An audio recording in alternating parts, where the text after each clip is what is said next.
पंचायत तक में जाकर इसकी मॉनिटरिंग होगी कि यूरिया कितना मिल रहा है, खाद कितना मिल रहा है, धान खरीदी हो रही है कि नहीं हो रही है। सिर्फ कागजों पे अब बिहार में कोई चीज़ नहीं होने वाला है। तो पहले 100 दिन की रोजगार मिलती थी, अब 125 दिन की रोजगार की गारंटी हो गई। अब 125 दिन का आपको रोजगार मिलना ही मिलना है।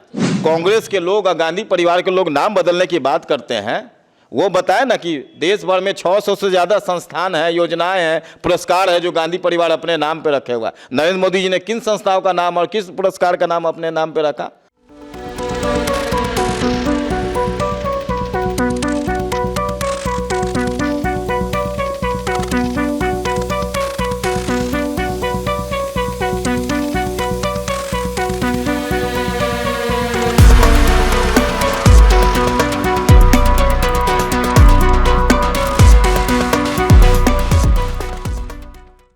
फर्स्ट लुक बिहार में मैं निशा श्री आप तमाम दर्शकों का स्वागत करती हूं।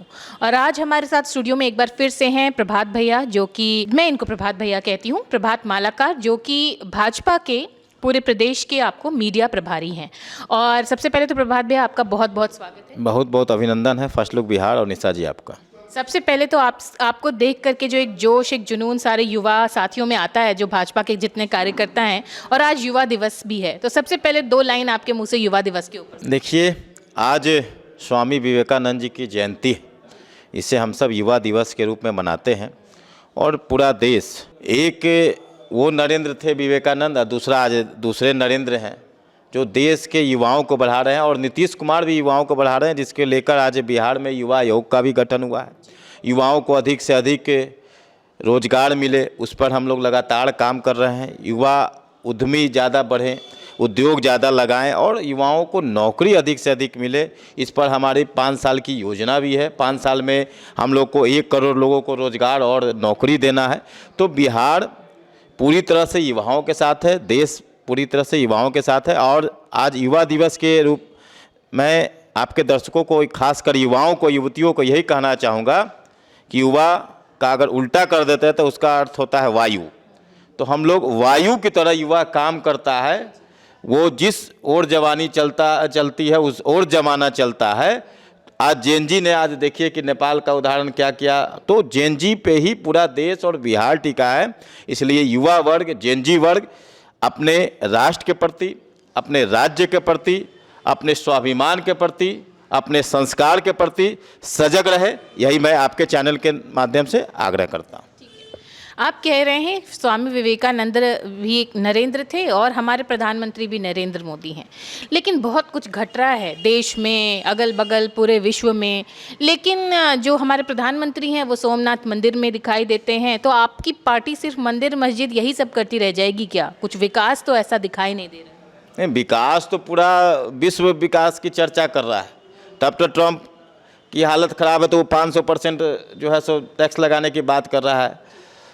और सोमनाथ मंदिर केवल हमारे धर्म का मामला नहीं है, हमारी सांस्कृतिक चेतना का भी मामला है, हमारे संस्कारों का भी मामला है।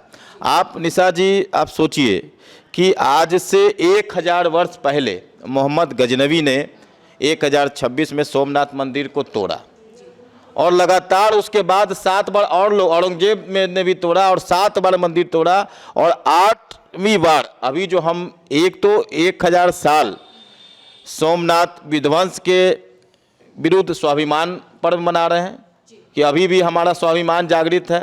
और दूसरा 75 वर्ष सोमनाथ मंदिर के पुनर्निर्माण के हुए, उसका भी हम सब स्वाभिमान पर्व मना रहे हैं। पूरे देश भर में कहीं मंदिरों में जलाभिषेक हो रहा है, कहीं रुद्राभिषेक हो रहा है, कहीं महाआरती हो रही है, कहीं दीपमाला हो रही है। इसके तहत मैंने मुजफ्फरपुर में भी साहू पोखर में दीपमाला का आयोजन किया था। और आप सोचिए कि मुगल आक्रांताओं ने हमारे मंदिर को तो तोड़ दिया, लेकिन हमारे सभ्यता को नहीं तोड़ पाए, हमारे संस्कार को नहीं तोड़ पाए। और आज की युवा पीढ़ी को जानना चाहिए कि हमारा संस्कार, हमारा कितना जटिल है, कि इतने आक्रांताओं ने क्या क्या नहीं किए, लेकिन हमारे भावनाओं को वो खंडित नहीं कर पाया। हम भी बचपन में गीत सुनते थे कि सोमनाथ की धर्मधरा पर हमले 11 बार हुए, मंदिर तोड़ा, प्रतिमा लूटी, स्वर्ग रत्न दरबार लूटे। कहते थे, ठीक है। और कल प्रधानमंत्री का हमने भाषण भी सुना, उन्होंने कहा कि किस तरह से हमारे सामने जो है इतिहास को तोड़ मरोड़ कर परोसा गया है, सही इतिहास नहीं बताया गया है। लेकिन ठीक है, तोड़ा मरोड़ा गया। लेकिन आप पर भी आरोप लग रहा है, अभी जी राम जी लेकर के आए हैं और MG नरेगा जो महात्मा गांधी का नाम था वो हटा दिए। तो पुराना इतिहास याद रखना है और पुराना इतिहास और अभी हाल का इतिहास मिटा देना है आपको। देखिए, कांग्रेस के पास कोई मुद्दा उद्दा बचा नहीं है और इन्हीं सब अनर्गल बयानों के कारण बिहार की जनता ने उन्हें एक 4 चक्का में बैठने जितना मैंडेट दिया है बिहार में। अब समझिए, भी राम जी विकसित भारत 2047 के लेकर इसकी कल्पना है। ग्रामीण के लोग मजबूत हो, सशक्त हो, समृद्ध हो, इसलिए यह योजना लाई गई है। जी राम जी विकसित भारत गारंटी फॉर रोजगार एंड आजीविका मिशन फॉर ग्रामीण। पहले आप समझिए निशा जी कि पहले 100 दिन मनरेगा में जो था उसका नाम बदल के अगर हम लोग जी राम जी किया है तो पहले 100 दिन की रोजगार मिलती थी, अब 125 दिन की रोजगार की गारंटी हो गई। अब 125 दिन का आपको रोजगार मिलना ही मिलना है। पहले 100 दिन का गारंटी नहीं था, काम कराया चाहे नहीं कराया, उसी पे आ रहा हूँ। और साथ ही साथ जो वन क्षेत्र में जो भी लोग मजदूर का काम करते हैं, खासकर अनुसूचित जनजाति के लोग, उनको 25 दिन अतिरिक्त काम लिया जाएगा। मतलब कि 125 नहीं, मतलब उनके लिए 150 दिन हो गया। पहले जो है महीनों लग जाते थे भुगतान में, साल लग जाते थे। अब क्या है कि हर हफ्ते जी राम जी के तहत आपको भुगतान करना है। अगर 2 सप्ताह में भुगतान नहीं हुआ तो उसका आपको मुआवजा देना है। तो पहले में और अब में, पहले भ्रष्टाचार का प्रतीक था जी जो मनरेगा था। क्या ठीक है, तो ये नियम बदलते, नाम बदलने की क्या जरूरत थी? आखिर महात्मा गांधी के नाम से क्या समस्या हो गई थी? इसी वजह से तो कांग्रेस जगह जगह पर जो है वो आंदोलन कर रही है। नहीं, नाम तो पहली बार तो नहीं बदला गया। पहले भी मनरेगा का नाम नरेगा था, उसके पहले भी इंदिरा गांधी ने नाम बदला था, ग्रामीण रोजगार योजना से नाम बदला था। और आज जो कांग्रेस के लोग और गांधी परिवार के लोग नाम बदलने की बात करते हैं, वो बताए ना कि देश भर में 600 से ज़्यादा संस्थान हैं, योजनाएं हैं, पुरस्कार है जो गांधी परिवार अपने नाम पे रखे हुआ है। नरेंद्र मोदी जी ने किन संस्थाओं का नाम और किस पुरस्कार का नाम अपने नाम पे रखा? आप देखिए कि मनरेगा के तहत क्या होता था कि 80 साल से ज़्यादा के महिलाएं मट्टी कोड़ने के नाम पे उन पे पैसा उठ रहा था। क्या यह भ्रष्टाचार नहीं था? लोग दिल्ली है, मुंबई है, महाराष्ट्र है, चेन्नई है और उनके नाम पे पैसा उठ रहा था। तो उसके लिए क्या हुआ कि बायोमेट्रिक्स हाजिरी होगी, AI से मॉनिटरिंग होगी। आप सोचिए कि एक जो शौचालय, एक जो भवन, एक जो खुदाई होती थी, उसी के नाम पर पंचायत में भी पैसा उठता था, कुछ दिन के बाद जिला परिषद में भी पैसा उठ जाता था और समिति भी पैसा उठा लेता था। तो पारदर्शिता होना चाहिए कि नहीं? अब तो 5 साल बाद भी लोग देख लेगा कि कहाँ खुदाई हुई, कहाँ शौचालय बना, कहाँ भवन बना। ये तो पारदर्शिता, इसमें तो पारदर्शिता लाई जा रही है। ठीक है, मान लेते हैं कि पारदर्शिता लाई जा रही है। आप लोग जो भी अपना अभियान लाते हैं, भाजपा की तरफ से जो भी आता है कोई भी योजना, तो उसका नाम बड़ा तोड़ मरोड़ के रखते हैं। अभी एक और आया है 7 निश्चय 3 करके, ये क्या है? आप सीधे सीधे नाम क्यों नहीं रखते? इतना तोड़ मरोड़ के नाम क्यों? नहीं, 7 निश्चय 3 सबका सम्मान जीवन आसान, इसका एक है। वो आम लोगों के लिए, खासकर आम जनता के लिए वरदान है। वरदान कैसे है सो समझिए।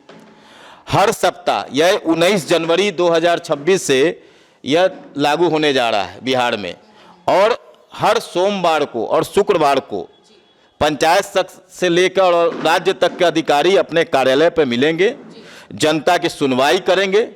अगर उनके वो अधिकारी नहीं है तो उनके अधीनस्थ कर्मचारी या जिनको वो दायित्व देकर जाएंगे, पदभार देकर जाएंगे, उनको हर सप्ताह में सोमवार और शुक्रवार को सुनवाई करनी होगी। 1 सप्ताह के भीतर उस पर क्रियान्वयन करना पड़ेगा।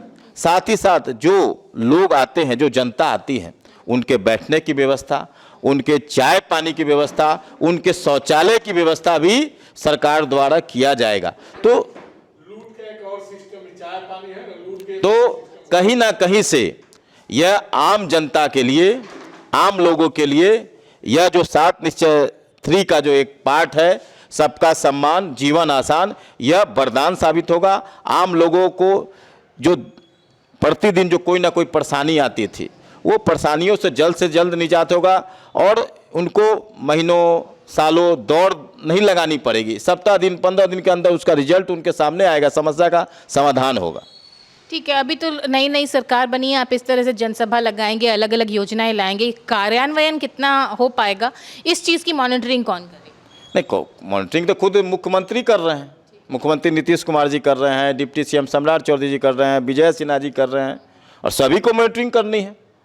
मैं तो आपके चैनल के माध्यम से कहना चाहता हूं कि जनता सिर्फ समस्या नहीं खोजे, समाधान भी खोजे। जनता सिर्फ यह नहीं बताए कि ये कमी रह गई, ये काम नहीं हुआ, उसकी मॉनिटरिंग भी करे। अरे अब तो हर हाथ में सीसीटीवी कैमरा है, आप वीडियो बना के संबंधित अधिकारी को भेजिए, फेसबुक पे डाउनलोड कीजिए, आप जैसे चैनलों पे चलवाइए, समाधान होगा कि नहीं।